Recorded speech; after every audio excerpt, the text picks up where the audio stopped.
ప్రేమగల తండ్రి, కృపగల దేవ, జీవము గల నాయన, పరిశుద్ధుడైన మహా గొప్ప దేవ, ఈ నూతన సంవత్సరంలో తొలి మాసములో చివరి ఆదివారమునకు మమ్మను క్షేమంగా నడిపించారు ప్రభువా. అందును బట్టి స్తుతులు చెల్లిస్తున్నాం. మా జీవితంలో ప్రతి దినము మేము పొందుచున్నామంటే అది కేవలం మీ కృప మాత్రమే, కానీ మా గొప్పతనం అంటూ ఏమీ లేదు. ఈ సత్యాన్ని తండ్రి మేము గ్రహించి మీ సన్నిధిలో ఒప్పుకొనుచు అదే కృపతో ఈ వర్తమానం కొరకు మమ్మను నడిపించమని మీ ఆత్మ సహాయం అర్థిస్తున్నాము నాయన. ఏ మాటలైతే మేము వినబోచున్నాము,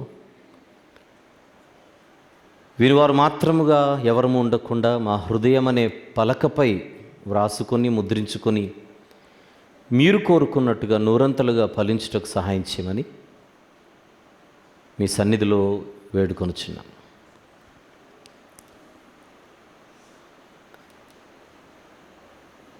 మీ ప్రియ కుమారుడు, మా ప్రభు ప్రియ రక్షకుడు, మా అందరి నిమిత్తం సిలువలో చిందించిన అమూల్యమైనటువంటి రక్తమును, నిష్కలంకమైన రక్తమును ఆశ్రయించి మాత్రమే ఇట్టి ధైర్యంతో మీ సన్నిధికి వస్తూ ఆయన యొక్క పవిత్రమైన నామములోనే ఈ కొన్ని విన్నపములు స్తుతులతో కలిపి పరిశుద్ధమైన మీ పాదముల చెంత పెట్టి సమర్పించి వేడుకొనుచున్నాము తండ్రి. ఆమెన్. ప్రభునందు ప్రియులారా, ఇది 2024 4 సంవత్సరాల క్రిందట, అంటే 2020 ప్రపంచమంతా చిగురుటాకులా వణికిపోయింది కరోనా చేత. పిట్టలు రాలిపోయినట్టుగా ప్రపంచమంతా మనుషులు చూస్తుండగానే రాలిపోయారు. 2019 డిసెంబర్లో చైనాలో ఈ వైరస్ ప్రవేశించింది. అందుకే దానిని COVID-19 అని పిలిచారు. చైనాలో రావడమే విచిత్రం అనిపిస్తుంటే అది ప్రపంచవ్యాప్తంగా అది వ్యాప్తి చెందుతుందని 2019లో ఎవరు ఊహించలేదు, అనుకోను లేదు. ఊహించని విధంగా 3 నెలలకే 2019 డిసెంబర్ నుంచి ఒక 3 నెలలు తిరక్కముందే రాకెట్ వేగంతో ప్రపంచమంతా ఈ కరోనా విస్తరించిపోయింది. ప్రతి ఇంటిని దాదాపుగా తట్టింది. ఎందరో ప్రాణాలు కోల్పోయారు. కొందరైతే మరణపు టంచు వరకు వెళ్ళారు. మరికొందరైతే ఆ వైరస్ ఎఫెక్ట్ని ఈ రోజుకి అనుభవిస్తుంటారు శరీరంలో, ఏదో ఒక రూపాన బలహీనమై. అనుకోలేదు, అది వస్తుందని అనుకోలేదు, మన జీవితాలతో ఆడుకుంటుందని అనుకోలేదు, మనము ఊహించను లేదు.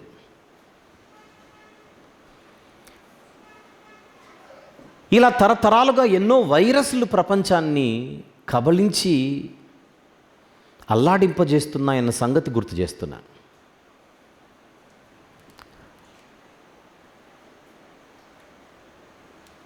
తర్వాత కొద్దిగా బ్రేక్ ఇచ్చింది కరోనా. మళ్ళీ సెకండ్ వేవ్ స్టార్ట్ అయింది, మళ్ళీ బ్రేక్ ఇచ్చింది, మళ్ళీ థర్డ్ వేవ్ స్టార్ట్ అయింది, మళ్ళీ బ్రేక్ ఇచ్చింది. ఈ మధ్యనే మళ్ళీ ఫోర్త్ వేవ్ ఏదో స్టార్ట్ అయ్యి అలా అలా అలా నేనున్నాను అని అటెండెన్స్ వేసుకొని వెళ్ళిపోతుంది.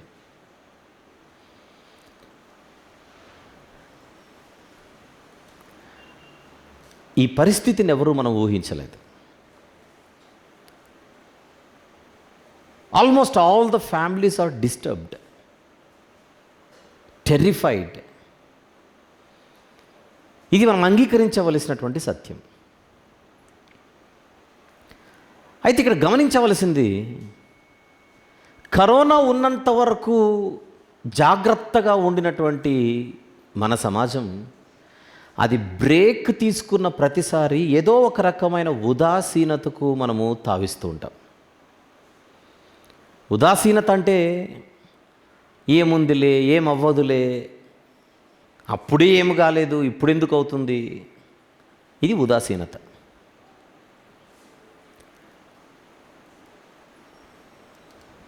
మళ్ళీ ఏదో జరగాలి, అప్పుడు మళ్ళీ మనం అలర్ట్ అవ్వాలి. మనకుండేటువంటి ఒక బలము బలహీనత రెండు ఏమిటంటే మర్చిపోవడం. మరిచిపోవడం అనేది బలమే, మరిచిపోవడం అనేది బలహీనత కూడా. ఎప్పుడు బలము ఎప్పుడు బలహీనత అంటే మరిచిపోవలసినవి మర్చిపోతే బలం.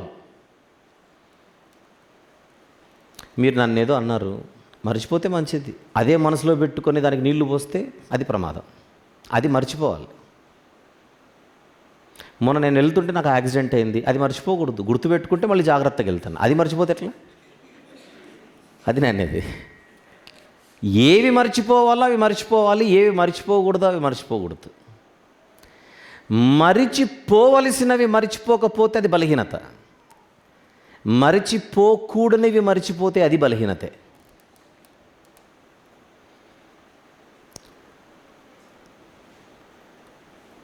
అయితే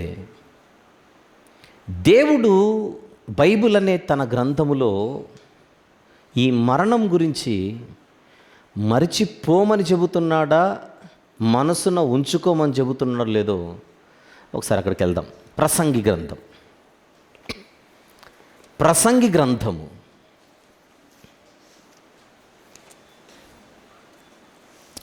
తీద్దాం. 7వ అధ్యాయం మొదటి వచనము నుండి చూద్దాం. ప్రసంగి గ్రంథం 7వ అధ్యాయము మొదటి వచనము నుండి. సుగంధ తైలము కంటే, తీసారా? దొరికిందా ప్రసంగి గ్రంథం? సుగంధ తైలము కంటే మంచి పేరు మేలు, ఒకని జన్మదినము కంటే మరణదినమే మేలు అన్నాడు. ఎందుకు మేలు అనేది ఇప్పుడు కాసేపు మనం పక్కన పెడితే, మరణదినము గురించి బైబిల్ మాట్లాడుతోంది. 2వ వచనం, విందు జరుగుచున్న ఇంటికి పోవుట కంటే ప్రలాపించుచున్న వారి ఇంటికి పోవుట మేలు. ఎందుకు మేలు? ఏలైనగా మరణము అందరికీ వచ్చును గనుక బ్రతుకువారు దానిని మనస్సున పెట్టుదురు. బ్రతికున్నవారు మరణాన్ని, మరణ దినాన్ని మనస్సులో పెట్టుకోవాలి. ఇది బైబిల్ చెబుతుంది.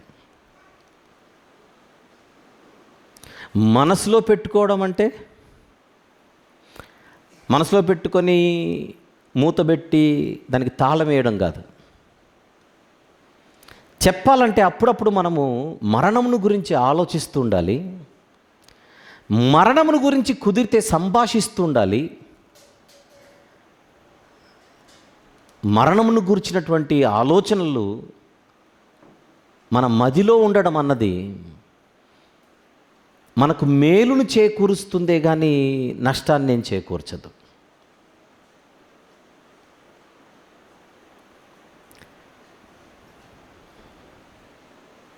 బైబిల్ అదే చెబుతోంది. బ్రతికున్నవారు మరణాన్ని ఏం చేయాలి? మనస్సులో పెట్టుకోవాలి. ఈరోజు నేను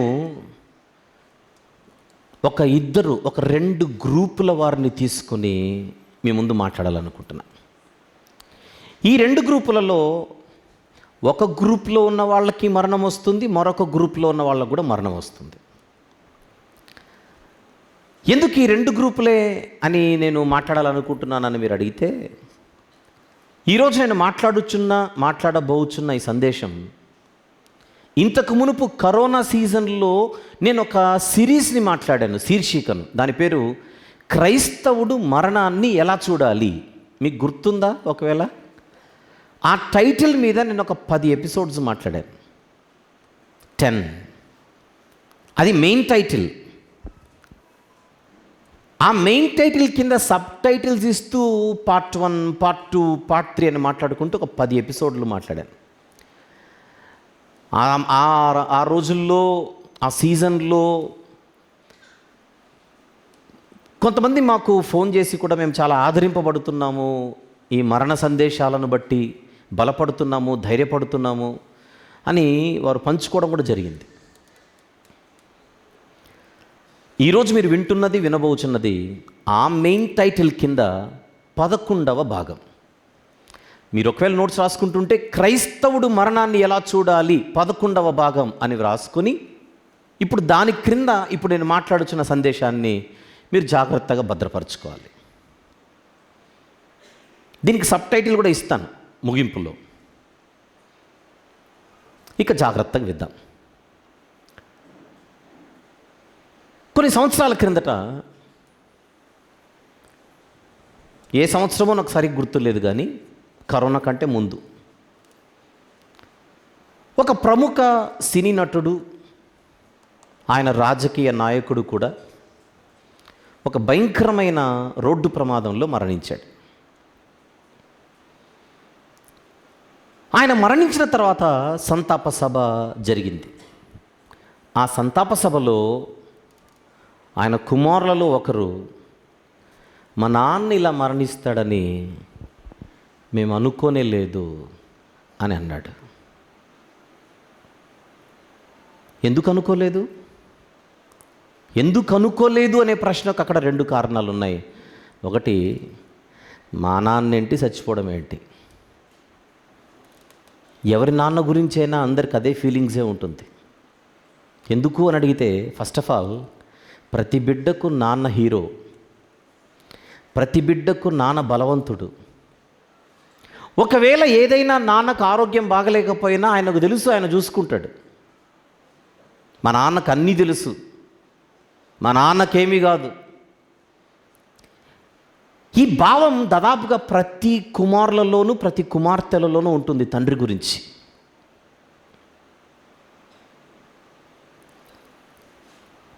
తర్వాత తల్లుల గురించి కూడా. సహజంగానే ఏ కుమారుడైనా ఏ కుమార్తెైనా తండ్రిని అపారంగా ప్రేమిస్తారు కనుక ఆ రోజు సంతాప సభలో ఆ కుమారుడు కూడా తన తండ్రి గురించి, మేము అసలు అనుకోలేదు, బాగా వృద్ధుడైపోయి మంచాన పడితే అనుకుంటారు, అంతే కదా. బాగా వృద్ధుడైపోయి మంచాన పడితే అప్పుడు అనుకుంటారు. బాగా తిరుగుచున్నవాడు మరణిస్తాడని ఎవరు అనుకుంటారు? మేము అనుకోలేదు, కానీ మా నాన్న లేడు. మేము ఊహించలేదు, కానీ ఈరోజు మా నాన్న లేడు. ఇక వాళ్ళ నాన్నగారికి ఉన్నటువంటి 2వ డెసిగ్నేషన్ ఏంటంటే, ఒక మంచి నాయకుడు, రాజకీయ నాయకుడు, ఘనుడు. ఒకటి, ఆయన మా నాన్న గనుక మరణము రాదు, అదొక కాన్ఫిడెన్స్ ఇక్కడ. 2, మంచి నాయకుడు, మంచి భద్రత, సెక్యూరిటీ. ఏమవుతుంది? కానీ మరణ క్షణం అన్నది వచ్చినప్పుడు, మరణ దినం అన్నది వచ్చినప్పుడు, ఆయన తండ్రి అని మరణం చూడలేదు, ఆయన ఘనుడు అని కూడా ఈ మరణం చూడలేదు. మరణానికి తండ్రని, తల్లని, లేదా వగైరా వగైరా అని, నాయకుడని, నటుడని, ఘనుడని ఇవేమి లెక్కలు ఉండవు. ఏం చూసాం ప్రసంగిలో? మరణము అందరికీ వచ్చును. ఇప్పుడు నేను ఏ మనిషి గురించి అయితే మాట్లాడుతున్నానో, మరణించిన మనిషి, ఆయనకు 2 డెసిగ్నేషన్స్ ఉన్నాయి. ఒకటి నాన్న, 2 ఘనుడు. ఆ 2 డెసిగ్నేషన్స్ని తీసుకొని ఇప్పుడు మాట్లాడుతున్నా. మీరు బాధపడము, భయపడము అని మీరు అంటే కొన్ని విషయాలు నేను ప్రాక్టికల్గా మాట్లాడతాను. లేదు బాధపడతాము, భయపడతాము అని మీరు అనుకున్నా మాట్లాడతాను. అది సెకండ్ పాయింట్. ఓకే, మాట్లాడాలి కనుక. ఇప్పుడు ఇక్కడ ఎందరో తండ్రులు ఉన్నారు, నేను కూడా ఒక తండ్రిని. ఇక్కడ తల్లులు ఉన్నారు మీలో చాలామంది.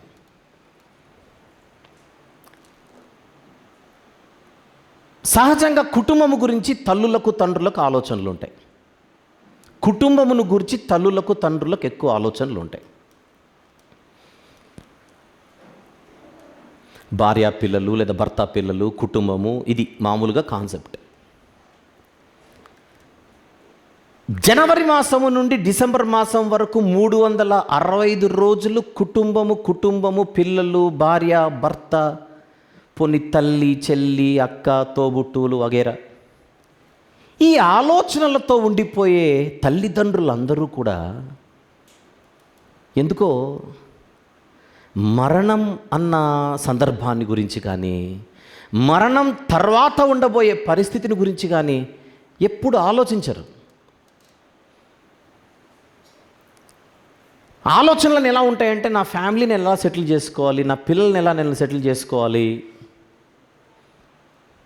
ఈ తపనతోనే మనం బతికేస్తుంటాం, ఈ పరితాపముతోనే మనం బతికేస్తుంటాం. పోనీ పరితాపముతో బ్రతుకుతే మంచిదే, ఇంకా చెడ్డదేం కాదు, మంచిదే. కుటుంబానికి మంచి చేయాలనేది మంచి ఆలోచనే, మేలు చేయాలనేది మంచి ఆలోచనే, పిల్లల్ని సెటిల్ చేయాలనేది ఆలోచనే, అంతవరకు బాగానే ఉంది. కానీ కుటుంబాలు చక్కగా ముందుకు ప్రయాణం చేస్తే బాగానే ఉంటుంది. కానీ అసలు సమాజంలో కుటుంబాలన్నిటిలో 100%, 100 కుటుంబాలలో నన్ను అడిగితే 80 నుండి 90 కుటుంబాలు, 100లో 80 నుండి 90 కుటుంబాలలో సంతోషం లేదు, నెమ్మది లేదు, ఆనందం లేదు. ఎందుకు అని అడిగితే ఉన్న నలుగురి మధ్య సత్సంబంధాలు లేవు. అపార్థాలు, అనర్థాలు, గొడవలు, పెద్దలకు, కుటుంబంలో ఉండే పెద్దలకు, కుటుంబంలో ఉండే తర్వాత ఉన్న వారికి. పిల్లలు అని ఎందుకు అనట్లేదంటే మరి మీరు చంటి పిల్లలు ఊహించుకుంటారేమో అని. నో, పెద్దలకు, వారి తర్వాత ఉన్న వారికి ఎప్పుడు గొడవలే.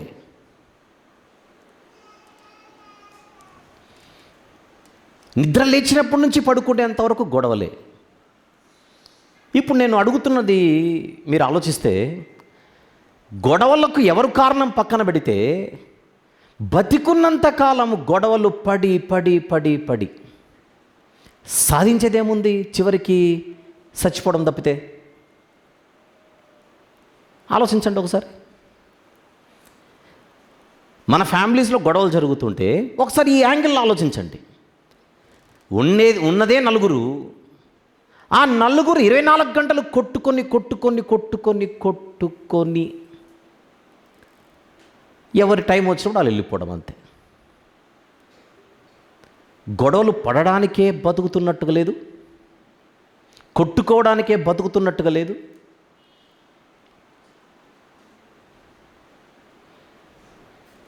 నూట 102వ కీర్తనలో ఒక మాట తీద్దాం.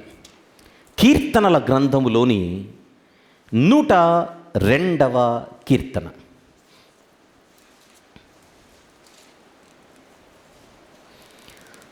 అందులోని 3వ వచనం ఒకసారి చూద్దాం.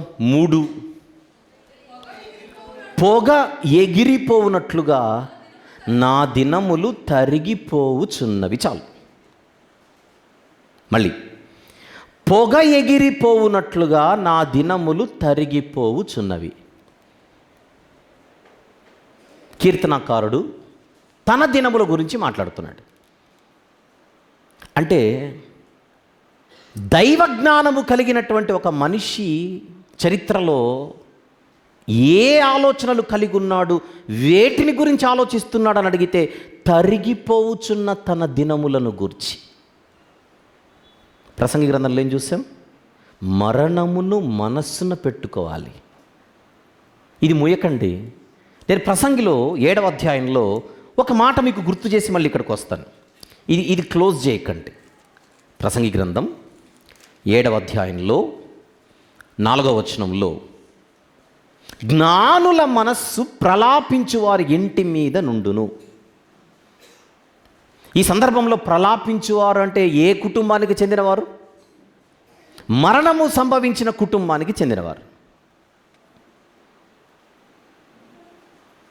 మరణమును గురించి ఆలోచించేవాడు జ్ఞాని అంటోంది బైబిల్. ఇప్పుడు 102వ కీర్తన వ్రాసిన ఆయన జ్ఞానే అని అందామా? జ్ఞానము లేని అజ్ఞాని అందామా? జ్ఞాని. ఆత్మజ్ఞానము కలిగిన వాడు, దైవజ్ఞానము కలిగిన వాడు, సత్య జ్ఞానము కలిగిన వాడు ఏమంటున్నాడు? పొగ ఎగిరిపోవునట్లుగా నా దినములు తరిగిపోవుచున్నవి. తరగిపోవుచున్న తన దినములపై మనస్సు పెట్టినవాడు జ్ఞాని.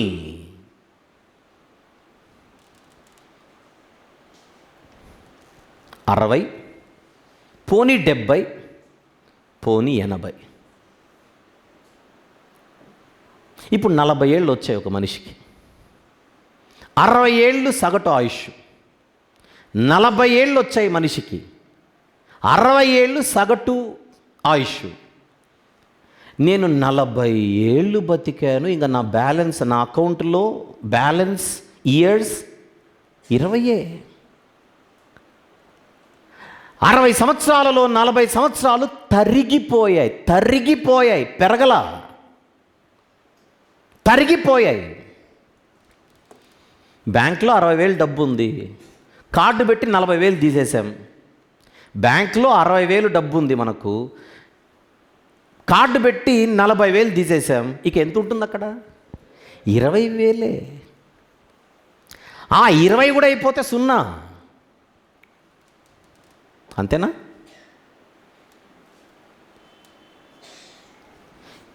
కీర్తనాకారుడికి మాత్రమే కాదు తరిగిపోయినవి దినములు.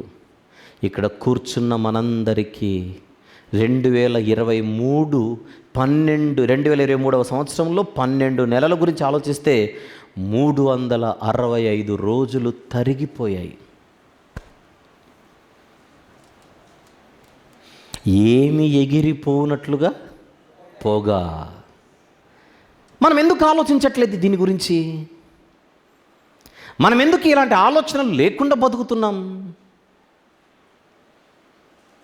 ఎదుటివారితో కలహానికి, కయ్యానికి దిగే ముందు నాకు అవసరమా పోయే కాలం నాకు దగ్గర ఉండగా అన్న ఫీలింగ్ ఉంటే ఎంత బాగుంటుంది. ఎదుటివారితో గొడవకు మనం దిగే ముందుగా అవసరమా? అకౌంట్ ఖాళీ అవుతోంది, అక్కడ అకౌంట్ ఖాళీ అవుతోంది. ఇప్పుడు గొడవపడి సాధించేదేముంది? ఆ ఉన్న 20 సంవత్సరాలు. ఇప్పుడు ఇక్కడ ఎవరెవరికైతే 40 సగటున ఉందో, సగటున 40 ఉందో, ఇంకా మీరు బతికేది 20 సంవత్సరాలే. మీ ఫీలింగ్ నీకేం పోయే కాలం వచ్చేది, మా గురించి మాట్లాడుతావు, నీవు నీ గురించి మాట్లాడుకోవచ్చు, అదే మీ ఫీలింగ్. సగటున మాట్లాడుతున్నా. నేను గనక 20 అన్నాను, దేవుడు వస్తే వేరేదంటాడు. ఇప్పుడు నేను అన్నది, ఇప్పుడు అన్నది నేను ఆమెననే ముందు అంటాను. అంతవరకు వెయిట్ చేయండి. యోబు గ్రంథం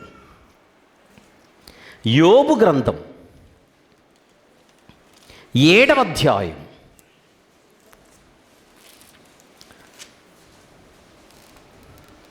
యోబు గ్రంథం 7వ అధ్యాయం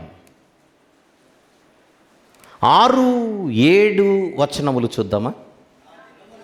నా దినములు నేతగాని నాడె కంటెను వడిగా గతించుచున్నవి, అవి క్షయమైపోచున్నవి. ఇప్పుడు 7వ వచనం చూద్దాం. నా జీవము వట్టి ఊపిరే. ఏమిటది? నా జీవము వట్టి ఊపిరే. కీర్తనలో పొగ, యోబు గ్రంథంలో ఊపిరి. అందరివి అంతే. ఇక్కడ ఆయనకు ఆరోగ్యం బాగలేదు కనుక తన హెల్త్ కండిషన్ బట్టి ఆ పదాలు వాడుతున్నారు అనుకోకండి. నా శరీరం కుళ్ళిపోతోంది, లయమైపోతోంది, నాది క్షయమైపోతోంది, లేదా నాశనం అయిపోతోంది, అది ఆయనకు వర్తిస్తుంది అనుకుంటే ఎలా? ఇక్కడున్న మనందరి పరిస్థితి అదే.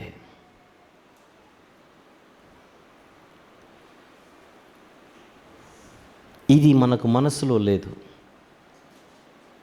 మన ఇళ్ళల్లో, మన కుటుంబాలలో 24 గంటలు ఎప్పుడు గొడవలు, కలహాలు, ఇవన్నీ ఎందుకు చోటు చేసుకుంటున్నాయి చెప్పనా? మనకు మరణమును గూర్చిన ఆలోచన లేక. ఎందుకు? Corona gone. కరోనా లేదు ఇప్పుడు, మనకెందుకు భయం? అది మన ఫీలింగ్. అది మన ఫీలింగ్. మీరు గమనిస్తే 2020లో మార్చ్ ఏప్రిల్ మే 2020లో మార్చ్ ఏప్రిల్ మే మన ఇళ్ళల్లో పెద్ద గొడవలు లేవు. ఒకసారి అలా వెనక్కి చూడండి, ఫ్లాష్ బ్యాక్. ఆ 3 నెలలు గొడవలు లేవు. అబ్బో ఎంత ప్రార్థనలో, అమ్మా ఎంత భక్తో. ఆ 3 నెలలు ఆఫ్లైన్ ప్రార్థనలు, ఆన్లైన్ ప్రార్థనలు, కళ్ళు తెరిస్తే ప్రార్థన, కళ్ళు మూస్తే ప్రార్థన, మాటకు ముందు దేవుడు, మాటకు తర్వాత దేవుడు.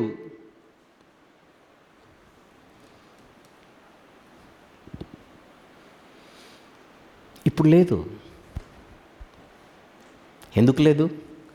కరోనా పడుకుంది కనుక, బజ్జుంది కనుక. అలాంటిది ఏదో మళ్ళీ మన ఇంటి వాకిటికి వచ్చి తలుపు తట్టిందనుకోండి, మళ్ళీ వెంటనే ప్రార్థన.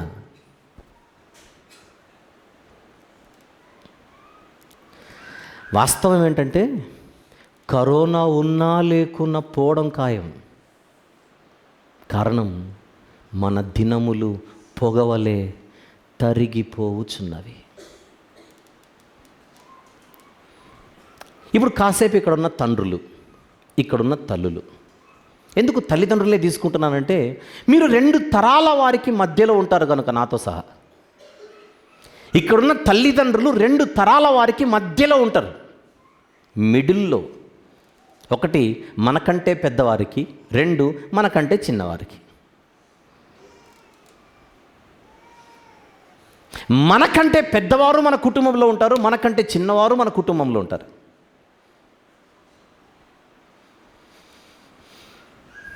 మన కుటుంబాలను మనమే సెట్ చేసుకోవాలి. ఎందుకంటే పెద్దలు జీవితంలో అలసిపోయి ఉంటారు.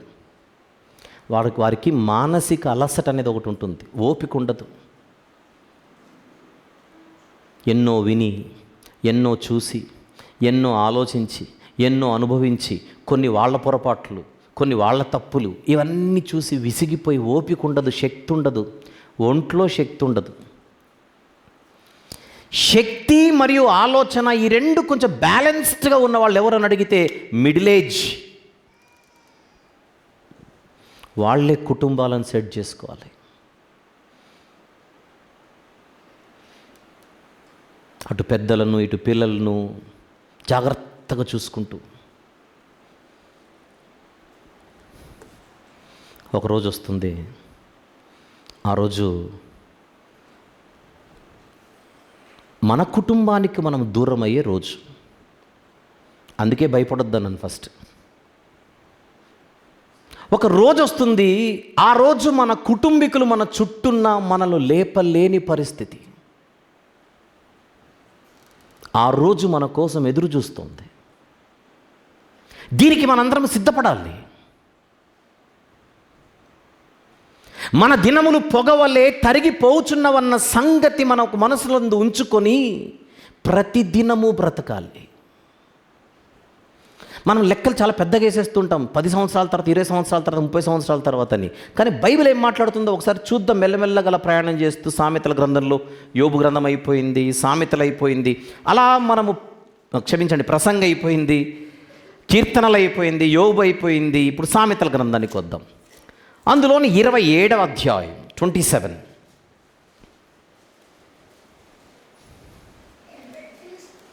తీసారా? 27వ అధ్యాయము సామెతల గ్రంథం, అందులోని మొదటి వచనము చూద్దాం. మొదటి వచనం, రేపటి దినమును గూర్చి అతిశయపడకుము, ఏ దినమున ఏది సంభవించునో అది నీకు తెలియదు. నేనేమో ఇంకా 20 సంవత్సరాలు బతుకుతారని చెప్పాను. బైబిల్ ఏమనింది? No guarantee for tomorrow. No guarantee for tomorrow. మనమేదో సగటున 60 అని మాట్లాడుకుంటున్నాం.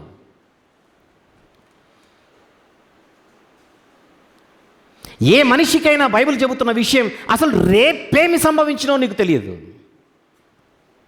కనుక రేపు అది చేస్తాను అది చేస్తానని నువ్వు కాలర్లు ఎగిరేయకు. నంబర్ 1, అతిశయపడకు. నువ్వు ఏది చెయ్యాలన్నా ఏది చేయకూడదన్నా దానికంటే ముందు తరిగిపోవచ్చున్న నీ దినములను గురించి ఆలోచించు. అది మైండ్లో పెట్టుకుంటేనే నువ్వు ఏది చేసినా కరెక్ట్గా చేయగలవు. అది మైండ్లో పెట్టుకుంటేనే నువ్వు ఏది ఆలోచించినా సరిగా ఆలోచించగలవు.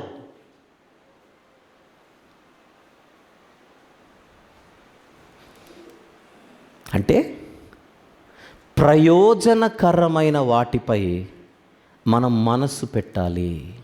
పనికిరాని వాటిపై మనసు పెడితే తరిగిపోయే దినాలు ఆగవు, తరిగిపోతూనే ఉంటాయి.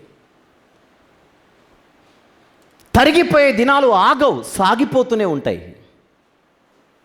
బ్యాలెన్స్ రోజు రోజుకి తగ్గిపోతుంటుంది ఆయుష్ అనే అకౌంట్లో. There is no time. సమృద్ధి గల సమయం మనకు లేదు. ఈ జీవితం చాలా చిన్నది.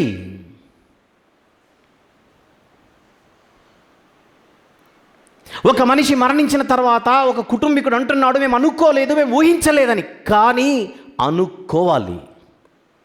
క్రైస్తవుడు మరణాన్ని అనుకోవాలి. క్రైస్తవుడు మరణాన్ని ఊహించుకోవాలి. వస్తుంది అని. క్రైస్తవుడు మరణాన్ని ఎలా చూడాలి? వస్తుందని అనుకోవాలి, రాదని అనుకోకూడదు. బైబిల్ అలా చెప్పలా. నీకు రేపటికే గ్యారెంటీ లేదని చెప్పింది బైబిల్. ఇప్పుడు ఆలోచించండి ఒక్క మాట. సామెతల గ్రంథం 27వ అధ్యాయం 1వ వచనంలో ఉన్న మాటే యాకోబు పత్రికలో కూడా కనపడుతుంది. చూద్దాం. యాకోబు పత్రిక 4వ అధ్యాయం 13 నుండి నేడైనను రేపైనను ఒకానొక పట్టణమునకు వెళ్ళి అక్కడ 1 సంవత్సరం ఉండి వ్యాపారము చేసి లాభము సంపాదించము రండని చెప్పుకొని వారలారా, రేపేమి సంభవించునో మీకు తెలియదు. మీ జీవం ఏపాటిది? మీరు కొంతసేపు కనబడి అంతలో మాయమైపోవు ఆవిరి వంటి వారే. ఫ్యూచర్లో ఇంత నేను చేస్తాను అనే ముందుగా అసలు రేపటికి నీకున్న గ్యారెంటీ ఏంటో చెప్పు. నెవర్ డ్రీమ్ అని బైబిల్ చెప్పలా. You should not have any vision అని బైబిల్ చెప్పలేదు. కానీ నీ మనసు కానీ నీ ఆలోచనలు కానీ ఈ జీవితం పైనే, ఈ భూమిపై ఉన్నటువంటి తాత్కాలికమైనటువంటి లోకం పైనే పెట్టుకుంటే నువ్వు ఫ్యూచర్ గురించి సరిగా ఆలోచించట్లేదని. ఏ కలలు లేకుండా, ఏ విజన్ లేకుండా బతకమని బైబిల్ చెప్పలా. కానీ ఇది శాశ్వతమైన లోకం అనుకున్నట్టుగా, ఇది శాశ్వతమైనటువంటి జీవితం అన్నట్టుగా నువ్వు బ్రతికితే నువ్వు చాలా తప్పు చేస్తున్నావు. ఇది బైబిల్ మెసేజ్. 15వ వచనం, కనుక ప్రభువు చిత్తమైతే మనము బ్రతికి ఉండి ఇది అది చేతమని చెప్పుకొనవలెను. ఇప్పుడైతే మీరు మీ డంబముల యందు అతిశయపడుచున్నారు. ఇట్టి అతిశయమంతయు అండలేం చేద్దాం, అది చెడ్డది.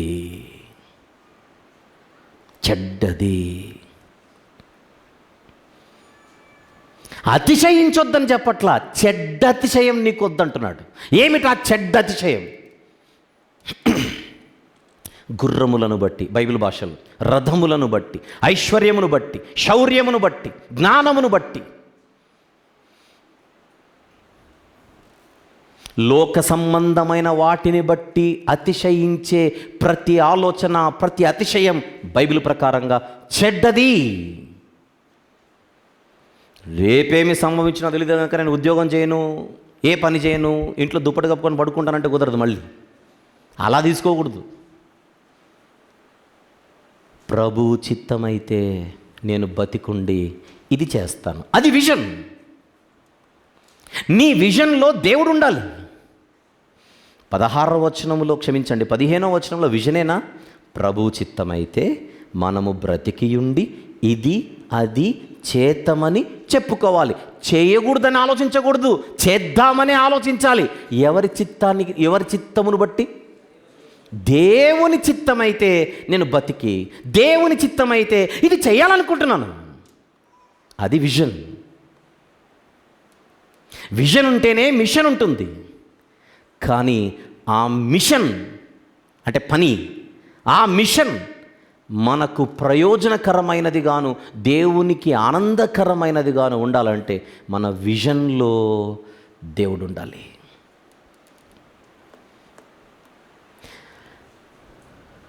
Vision without God is useless, meaningless. Vision with God is useful and meaningful. దైవిక విజన్. మన జీవితాలను ఒకసారి పరిశీలించుకుందాం. ఇలాంటి విజన్ మనకుందా? ఇలాంటి దృష్టి మనకుందా? జీవితంలో ఇలాంటి ఆలోచన మనకుందా? నిద్ర లేచినప్పటి నుంచి టార్గెట్. ఎవరు టార్గెట్? మన కొంపలో ఉన్నోళ్ళే, మళ్ళీ మన కుటుంబంలో ఉన్నోళ్ళే, వాళ్ళే మన టార్గెట్. మన కుటుంబం మన మన మన సొంత కుటుంబీకులపై పెత్తనం అనే కంటే పంతం, ఇది బాగుంది. మన సొంత కుటుంబీకులపై పంతాలు. నేను అడుగుతున్నాను, మీరు ఎవరి మీద పంతాలు పెట్టుకుంటున్నారో వాళ్ళు మీకంటే వయసులో చిన్నవారు అనుకోండి, వాళ్ళ మీద మీరు పంతం పెట్టుకోవడం ఎంత దరిద్రంగా ఉందో ఒకసారి ఆలోచించండి. నా కొడుకు మీద, నా కూతురు పైన నేను పంతం పెట్టుకుంటే ఏమైనా అర్థం ఉంటుందా? నా బిడ్డలు, వాళ్ళపైన నా పంతం ఏంటి అని పెద్దలు ఆలోచించాలి. మా అమ్మ పైన నా పంతం ఏంటి, మా నాన్న పైన నా పంతం ఏంటని పిల్లలు ఆలోచించాలి. బతికున్న తల్లిదండ్రులు, బతికున్న పిల్లల గురించి మాట్లాడుతున్నా. పిల్లలంటే స్కూల్ పిల్లలు కాదు ఇక్కడ. తల్లిదండ్రులు బతికున్న వారెవరైతే ఉన్నారో ఆ బతికున్న తల్లిదండ్రులకు పుట్టిన పిల్లలు, వయసు ఎంతైనా సరే, తల్లి మీద పంతం ఏమిటి, తండ్రి మీద పంతం ఏమిటి? అలాగనే పెద్దలతో అంటున్నాను, సొంత కొడుకుపై పంతం ఏమిటి, సొంత కూతురుపై పంతం ఏమిటి, కోడలిపై పంతం ఏమిటి, అల్లుడిపై పంతం ఏమిటి? కోడలైనా అల్లుడైనా బిడ్డలే కదా, కాదా? అమ్మైనా అత్తైనా తల్లే కదా, కాదా?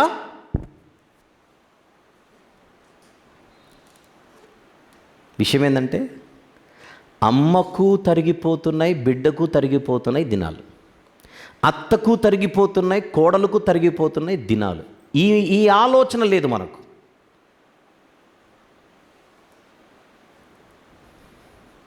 కాసేపు మరణించిన ఒక మనిషి మన ఎదురుగా, ఆయన పార్థివ దేహం, ఆమె పార్థివ దేహం ఉందనుకోండి. ఇప్పుడు ఆమెను ఊహించుకోండి, ఆయన ఊహించుకోండి. నిన్నటి వరకు తొడలు కొట్టాడు, నిన్నటి వరకు మీసాలు తిప్పాడు, నిన్నటి వరకు ఓ అన్నాడు, ఆ అన్నాడు. ఇప్పుడు పిలిచినా లేవట్లా, కొట్టుకుందాం రా అంటే. మనం తొడగొట్టినా ఆయన తొడగొట్టట్లే. ఇప్పుడు నిన్న మీసం తిప్పింది నేనే. ఇప్పుడు నిన్న మీసం తిప్పినోడు ఈరోజు రావద్దు, నిన్న నా మీద తొడగొట్టినోడు ముందుకు రావద్దు. ఈ మాటలు వింటున్న మనందరి భవిష్యత్తులో ఒకరోజు ఇలానే ఉంటుంది. ఈ మాటలు మాట్లాడుకుంటున్న మనందరి భవిష్యత్తులో ఒక దినం అదే.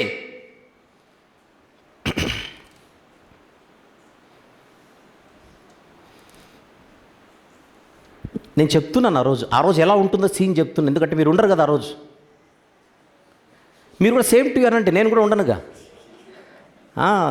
నువ్వు పోవా అని చూడకండి, నేను పోతాను. నేను ఇప్పుడు మీకు చెప్పే మాటలను రివర్స్ నాకే, మీకు కూడా. అది నా పోతే అందరూ కలిసి పోదాము, నన్ను ఒక్కడిని మీరు చూడకండి అన్న. ఆ రోజు సీన్ ఎలా ఉంటుందో చెబుతాను. ఇక్కడ ఉన్న తండ్రులందరూ నిజంగా ఆలోచించండి, తల్లులందరూ ఆలోచించండి. నాన్న అని అరుస్తుంటారు పిల్లలు మన దగ్గర నిలబడే. పలకం రావా అని పిలుస్తుంటారు, రాము. అరిచినా పలకము, రమ్మన్నా రాము. ఇది మన ఫ్యూచర్లో జరగబోయే ఒక డే. అమ్మా అని ఏడుస్తుంటుంది బిడ్డ, ఏడవకే అనదు. ఉండిపో అని అడుగుతుంటుంది కొడుకు లేదా కూతురు. అమ్మా అని అరిచిన, అమ్మా అని ఏడ్చిన అమ్మ రాదు.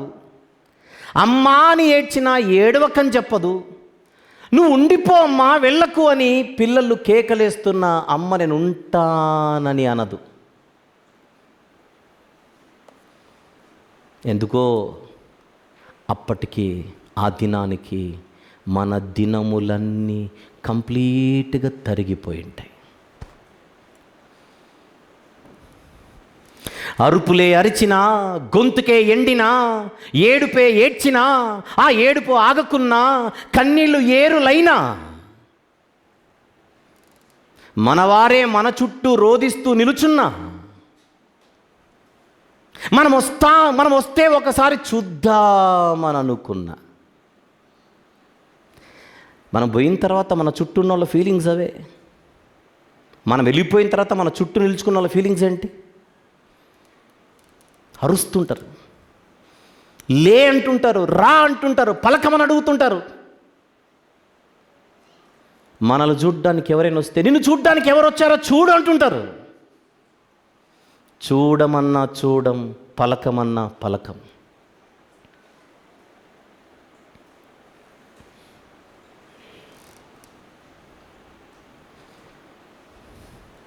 మనవారే మన చుట్టూ మన కోసం నిలుచున్నా, మనం వస్తే ఒక్కసారైనా చూద్దామని కోరుకున్నా. అసలు నేను ఎన్నిసార్లు అనుకున్నానో, ఒకవేళ దేవుడు కనుక ఒరే నీకు ఒక 4-5 వరాలు ఇస్తాను ఈ భూమి మీద, ఒకటి కోరుకోరా 4-5 వరాలు అంటే, నేను 5 వరాలలో ఒకటి కోరుకునేది ఏంటంటే చనిపోయిన మా నాన్నను ఒకసారి చూపించేవాడిని. జరగదు.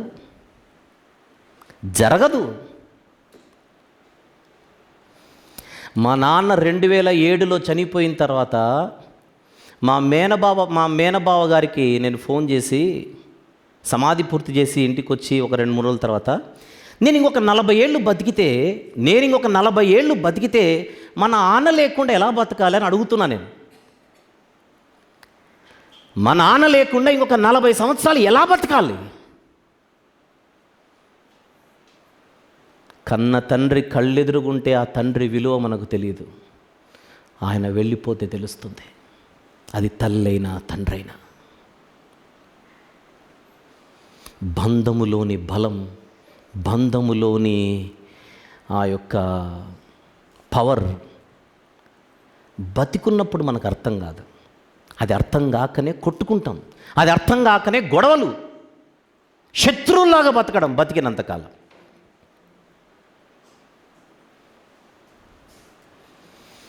రా, పిల్లలు అరిచేది అదే, రా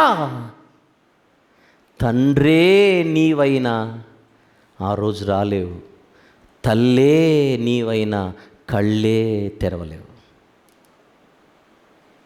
తండ్రే నీవైనా రాలేవు, తల్లే నీవైనా కళ్ళే తెరవలేవు. ఈ మాత్రం దానికి మన కుటుంబాలు పాడైపోయి చెడిపోయి పంతాలతో అవసరమా? అసలు క్రైస్తవుడు అన్నవాడు ఈ జీవితాన్ని ఎలా చూడాలి? క్రైస్తవుడు అన్నవాడు ఈ మరణాన్ని ఎలా చూడాలి? క్రైస్తవుడు ఎప్పుడు అనుకోకూడదు నేను అనుకోలేదు మరణం వస్తుందని. నో, అనుకొని తీరాలి. మరణం వస్తుందన్న సంగతి క్రైస్తవుడు అనుకుంటేనే తన కుటుంబాన్ని జాగ్రత్త పరుచుకోగలడు.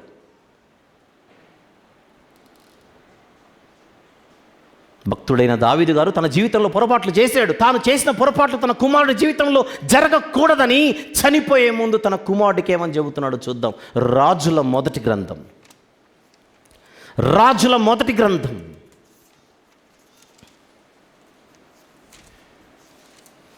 2వ అధ్యాయం. రాజుల మొదటి గ్రంథము 2వ అధ్యాయం మొదటి వచనము చూద్దాం. రాజుల మొదటి గ్రంథము 2వ అధ్యాయము మొదటి వచనము నుండి, దావీదునకు మరణకాలము సమీపింపగా అతడు తన కుమారుడైన సొలొమోనునకు ఈలాగు ఆజ్ఞ ఇచ్చెను. తెలుసా దావీదు గారికి వెళ్ళిపోతున్నాడని, తాను మరణించబోతున్నాడన్న సంగతి తెలిసిన ఒక తండ్రి, మళ్ళీ తాను మరణించబోతున్నాడన్న సంగతి ఎరిగిన ఒక తండ్రి తన కుమారుని పిలిచి చెబుతున్నాడు, లోకులందరూ పోవలసిన మార్గమున నేను పోచున్నాను, కాబట్టి నీవు ధైర్యము తెచ్చుకొని నిబ్బరము కలిగి నీ దేవుడైన యెహోవా అప్పగించిన దానిని కాపాడి ఆయన మార్గములను అనుసరించిన ఎడల నీవు ఏ పని పూనుకొనినను ఎక్కడ తిరిగినను అన్నిటిలో వివేకముగా నడుచుకొందువు. మోషే ధర్మశాస్త్రంలో వ్రాయబడి ఉన్న దేవుని కట్టడలను, ఆయన నియమించిన ధర్మమంతటిని, ఆయన న్యాయ విధులను, శాసనములను ఏం చేయాలి? గైకొనుము. అప్పుడు నీ పిల్లలు తమ ప్రవర్తన విషయములో జాగ్రత్తగా ఉండి నా ఎదుట తమ పూర్ణ హృదయముతోను పూర్ణ మనస్సుతోను సత్యమును అనుసరించి నడుచుకొనిన ఎడల ఇశ్రాయేలు రాజ్య సింహాసనము మీద ఆసీనుడగు ఒకడు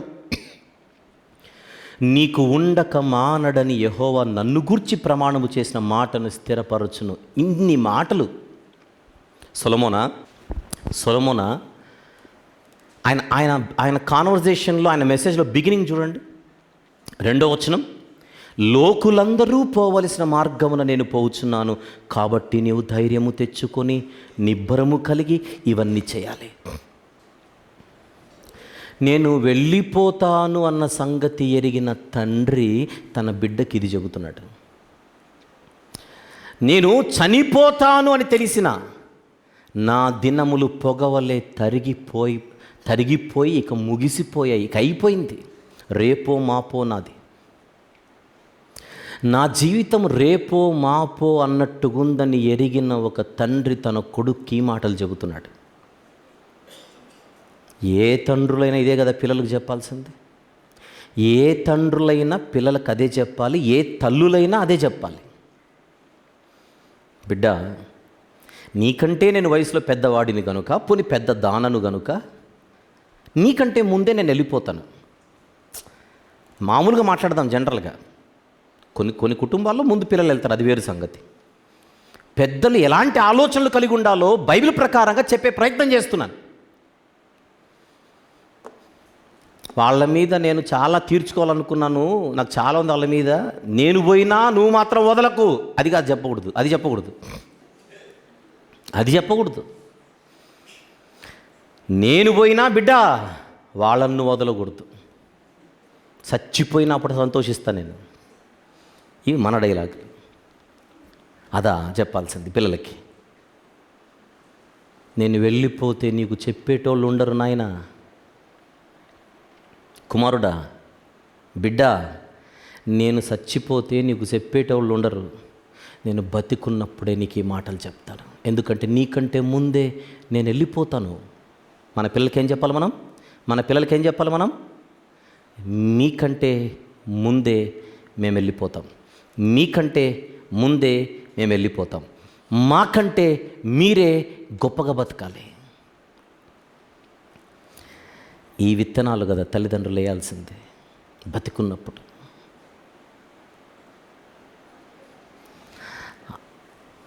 మన తీరికలేని పనులు వేరు, తీరికలేని ఆలోచనలు వేరు. అసలు ఈ పట్టింపులు, ఇలా ఆలోచనలు, ఈ యాంగిల్లో జీవితాన్ని ఆలోచించడం మనకెక్కడిది?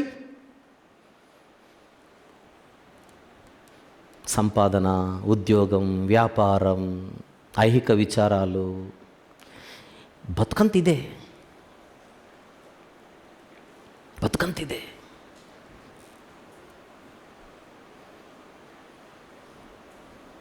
ఆదికాండం 49వ అధ్యాయం. ఆదికాండము 49వ అధ్యాయం మొదటి వచనం. యాకోబు తన కుమారులను పిలిపించి ఇట్లా, నేను అక్కడ దావీదు, ఇక్కడ యాకోబు, మీరు కూడి రండి, అంత్య దినములలో మీకు సంభవింపబోవు సంగతులను మీకు తెలియజేసేదను. ఎన్నో వచనం ఇది? మొదటి వచనం. ఇప్పుడు చివరి వచనం చదవండి, లాస్ట్. యాకోబు తన కుమారులకు ఆజ్ఞాపించుట చాలించి మంచము మీద తన కాళ్ళు ముడుచుకొని ప్రాణము విడిచి తన స్వజనుల యొద్దకు చేర్చబడిన. ఆలోచించండి ఇప్పుడు ఏం జరిగిందో. చివరి వచనంలో చనిపోయాడు, కానీ మొదటి వచనం నుంచి ఏం చేశాడు? చనిపోయే ముందు తన పిల్లలను పిలిపించి చెప్పాల్సినవన్నీ చెప్పాడు. యాకోబు గారు మాత్రమేనా, ఆయనకు మాత్రమేనా పోయే కాలం వచ్చింది? దావీదు గారికి మాత్రమేనా పోయే కాలం వచ్చింది? పోయే కాలం అంటే ఏదో నెగిటివ్గా ఆలోచించకండి. వాళ్ళ గురించి చెప్పడం కోసం కాదు నా ఉద్దేశం, మన గురించి చెప్పడం కోసం. మనకు రాలేదా పోయే కాలం అంటున్నా నేను, అది పాయింట్. మనకు లేదా పోయే కాలం? ఎస్, మనందరికీ కూడా ఈ లోకాన్ని విడిచి పోయే కాలం దగ్గరలోనే ఉంది. ఎప్పుడు రావచ్చు అది? రేపు రావచ్చు, ఎల్లుండి రావచ్చు, వచ్చే వారం రావచ్చు, వచ్చే నెల రావచ్చు, వచ్చే సంవత్సరం రావచ్చు, 5 ఏళ్ల తర్వాత రావచ్చు, 10 ఏళ్ల తర్వాత రావచ్చు. నా మనసు పెద్దది కనుక 20 ఏళ్ల తర్వాత కూడా రావచ్చు. బైబిల్ అంతేం మాట్లాడలా, రేపటితోనే ఆగిపోయింది. ఆలోచించండి. రేపటి దగ్గర ఎక్కడ ఆగింది బైబిల్? నేనే తప్పు చెప్తున్నా. ఈ రోజుతోనే ఆగింది. రేపు నో గ్యారంటీ అనింది బైబిల్. ఇప్పుడు ఆలోచించండి, మన కుటుంబములో మన తర్వాత ఉన్న వాళ్ళకి మనం ఏం చెప్పాలి, వాళ్ళకి ఏ విత్తనాలు వేయాలి, వారిని ఎలా నిలబెట్టాలి. నేను ఉంటే ఇలా ఉండడం కాదు, నేను లేకపోతే నువ్వు ఎంత ధైర్యంగా ఉండాలి, ఎలా బతకాలి, ఇవి మనం చెప్పొద్దా? చెప్పుచున్నామా? వాళ్ళు అనుకుంటున్నారు పాపం అమాయకంగా, మా నాన్న ఉండిపోతాడు, మా అమ్మ ఉండిపోతుందని. అబ్బే, నేను ఉండిపోతానని చెప్పకూడదు వాళ్ళకి, నేను వెళ్ళిపోతానని చెప్పాలి. మన పిల్లలు మనపై పెట్టుకున్న భరోసా ఏమిటి? మా అమ్మ ఉండిపోతుంది, మా నాన్న ఉండిపోతాడని. కానీ ఏం చెప్పాలి? లోకులందరూ పోవలసిన మార్గమున ఒకరోజు నేను వెళ్ళిపోతాను. నేను వెళ్ళిపోతానన్న సంగతి బతికున్నప్పుడే నీకు చెబుతున్నాను. నువ్వు కూడా బతికున్నప్పుడే ప్రిపేర్ అవ్వు.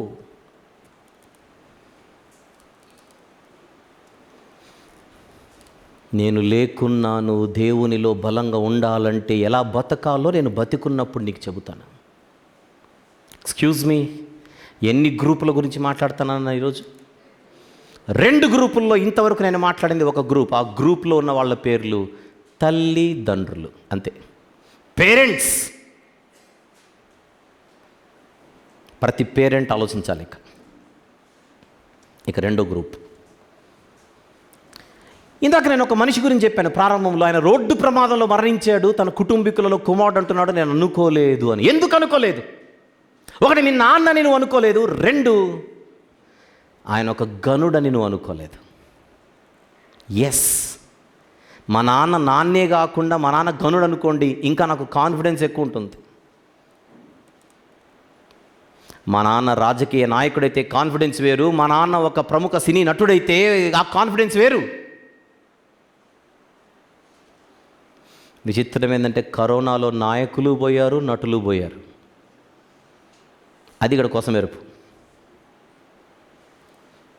తెరపై మెరిశారు, పాత్రలే పోషించారు, ప్రజలే వాళ్ళ వెనకున్నారు, అభిమానులే వారి బలం అన్నారు. ఇదేనా అందరు నాయకులు చెప్పేది? ఇదేనా అందరు నటులు మాట్లాడేది?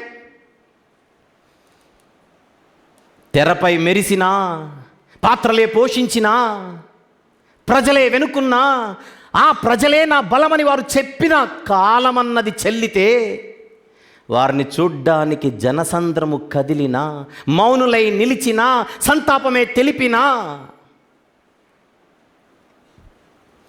వారందరూ నీ చుట్టూ నిలిచినా రోదిస్తూ కడసారి చూడాలని అయ్యో అని చూస్తున్నా. అంతేనా? ఏం చేస్తారు అభిమానులు? వచ్చి రోదిస్తారు. రోదిస్తూ వారందరూ నీ చుట్టే నిలిచినా, కడసారి నిన్ను చూసి అయ్యో అని అంటున్నా.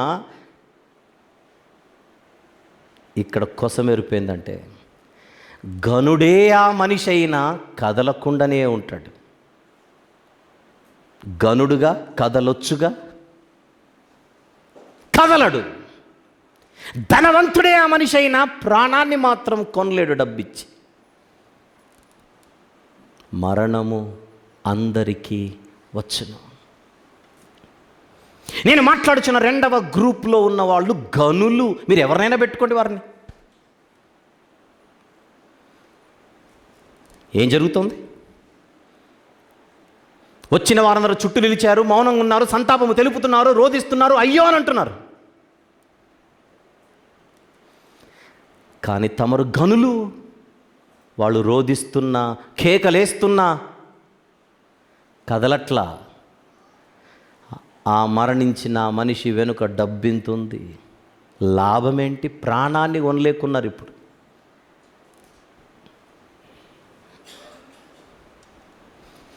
రెండు గ్రూపుల గురించి మాట్లాడాను మీతో.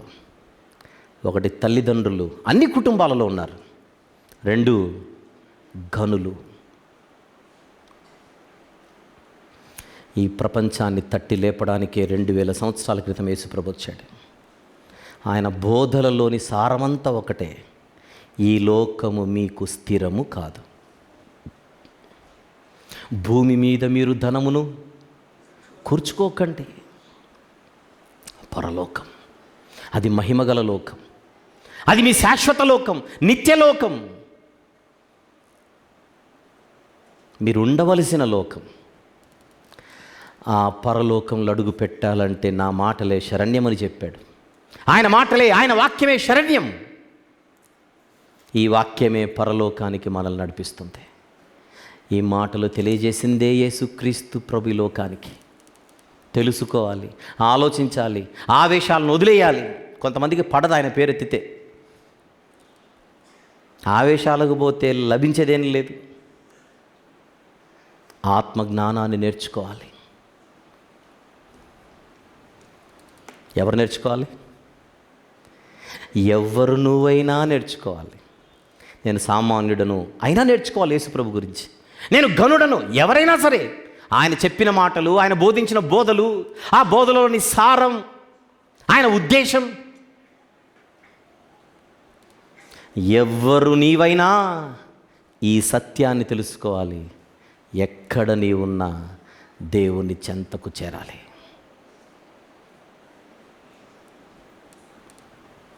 మరణం వచ్చిన తర్వాత నేను అనుకోలేకపోయాను, మా నాన్న వెళ్ళిపోతాడని, మా అమ్మ వెళ్ళిపోతుందని, నా భార్య వెళ్ళిపోతుందని, నా భర్త వెళ్ళిపోతుందని, నా భర్త వెళ్ళిపోతాడని. మరణం అనేది క్రైస్తవులకు ఒక షాకింగ్ లాగా ఉండకూడదు.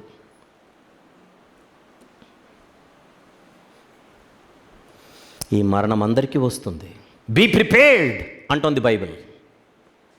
రాజు నీవైనా నీ మరణము తప్పదుగా అంటోంది బైబిల్. మహారాణివి నీవైనా ఈ క్షణమే నీకు తప్పదుగా అని ఆలోచింపజేస్తోంది బైబిల్. మాట ద్వారా మాత్రమే కాకుండా పాట ద్వారా కూడా ఈ పాఠాన్ని అందించడానికే మన బ్యానర్లో ఈరోజు విడుదలవుతున్న 69వ పాట మనందరి కోసం ఆన్ ద స్క్రీన్ చూద్దాం. ఇలా జరుగుతుందని అనుకోనేలేదు అని మరణమును గూర్చి అంటూ ఉంటాం. నిజమే, స్థిరము కాని ఈ లోకంలో ఏదీ శాశ్వతం కాదు. రాజైనా, మహారాణైనా, గనుడైనా, పాలకుడైనా ఈ మరణ క్షణాన్ని ఎవ్వరూ తప్పించుకోలేరు. అరిచినా, పిలిచినా, ఏడ్చినా, రోదించినా మూసిన కళ్ళు తెరుచుకోలేవు. ఇది వాస్తవం కాదా? నిత్యలోక సత్యాన్ని తెలుసుకోలేకపోతే ఈ జీవితానికి అర్థమే లేదు. మీరు వినబోయే వాస్తవాలను ఆలోచిస్తారని ఆశిస్తూ ఈ పాట మనందరి కోసం.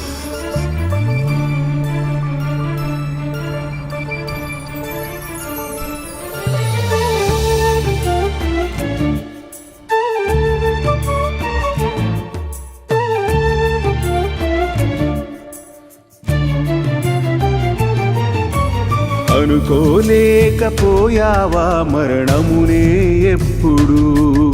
ఊహించనే లేకపోయావా ఈ స్థితినే ఎన్నడూ? అనుకోలేకపోయావా మరణమునే ఎప్పుడు? ఊహించనే లేకపోయావా ఈ స్థితినే ఎన్నడూ? రాజు నీవైనా ఈ మరణమే తప్పదుగా, మహారాణివి నీవైనా క్షణమే తప్పదుగా. రాజు నీవైనా నీ మరణమే తప్పదుగా. మహారాణివి నీవైనా ఈ క్షణమే తప్పదుగా. అనుకోలేకపోయావా మరణమునే ఎప్పుడు, ఊహించనే లేకపోయావా ఈ స్థితినే ఎన్నడూ.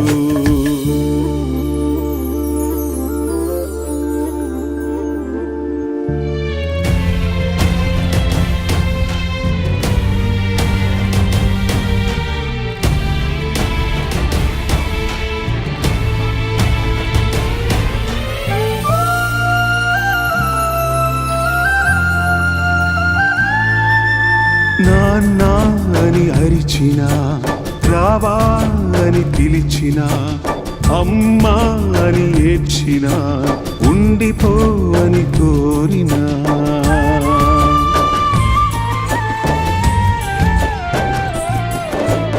నాన్న అని అరిచినా, రావా అని పిలిచినా, అమ్మా అని ఏడ్చినా, ఉండిపో అని కోరినా, అరుపులే అరిచినా, గొంతుకే ఎండినా, ఏడుపే ఆగకున్నా, కన్నీరే ఏరులైనా, నీ వారి నీ కోసం నీ చుట్టూ నిలుచున్నా, నువ్వు వస్తే ఒకసారి చూద్దామని అనుకున్నా. తండ్రివి నీవైనా రాలేకున్నావే, తల్లివి నీవైనా కళ్ళే తెరువక ఉన్నావే. తండ్రివి నీవైనా రాలేకున్నావే, తల్లివి నీవైనా కళ్ళే తెరువక ఉన్నావే.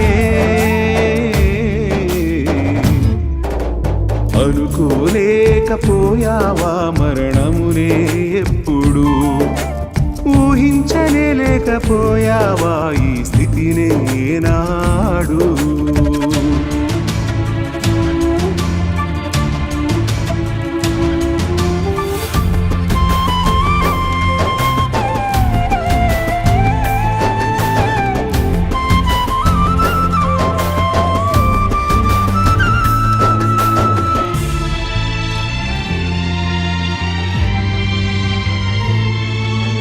తెరపై నీవు మెరిసిన, పాత్రలే పోషించిన, ప్రజలే నీ వెనుకున్నా, అభిమానులే నీ బలమైనా,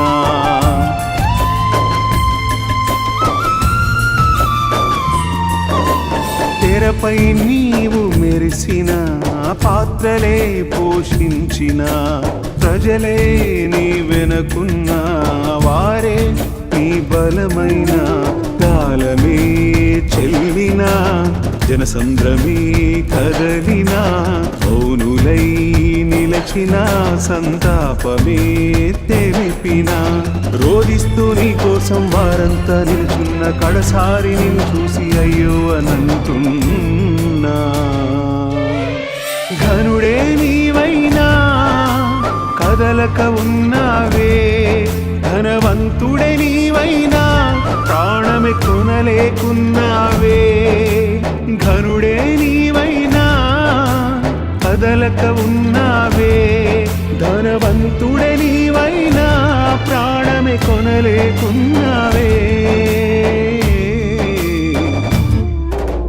అనుకోలేకపోయావా మరణమునే ఎప్పుడు, ఊహించనే లేకపోయావా ఈ స్థితినే ఎన్నడూ.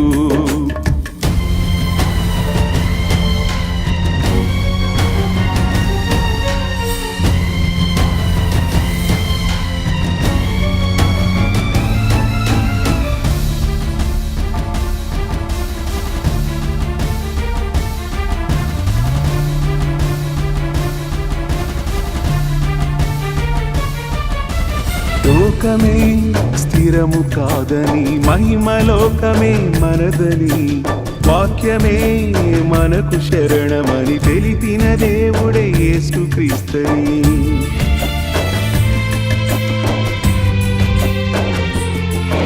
ఈ లోకమే స్థిరము కాదని మహిమలోకమే మనదని వాక్యమే మనకు శరణమని తెలిపిన దేవుడే యేసుక్రీస్తని తెలుసుకో మిత్రమా, ఆలోచనే చేయుమా, ఆవేశమే విడువుమా, ఆత్మజ్ఞానమే నేర్వుమా.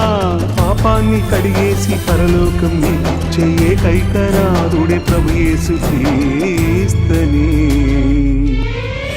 ఎవ్వరు నీవైనా ఈ సత్యము తెలియాలి, ఎక్కడ నీవున్నా దేవుని చెంతకు చేరాలి. ఎవ్వరు నీవైనా ఈ సత్యము తెలియాలి, ఎక్కడ నీవున్నా దేవుని చెంతకు చేరాలి. అనుకోలేకపోయావా మరణమునే ఎప్పుడు, ఊహించనే లేకపోయావా ఈ స్థితినే ఎన్నడూ. అనుకోలేకపోయావా మరణమునే ఎప్పుడు, ఊహించనే లేకపోయావా ఈ స్థితిని ఏనాడు. రాజు నీవైనా నీ మరణమే తప్పదుగా, మహారాణివి నీవైనా ఈ క్షణమే తప్పదుగా. రాజు నీవైనా నీ మరణమే తప్పదుగా, మహారాణివి నీవైనా ఈ క్షణమే తప్పదుగా. రాజు నీవైనా నీ మరణమే తప్పదుగా, మహారాణివి నీవైనా ఈ క్షణమే తప్పదుగా. రాజు నీవైనా నీ మరణమే తప్పదుగా, మహారాణివి నీవైనా ఈ క్షణమే తప్పదుగా.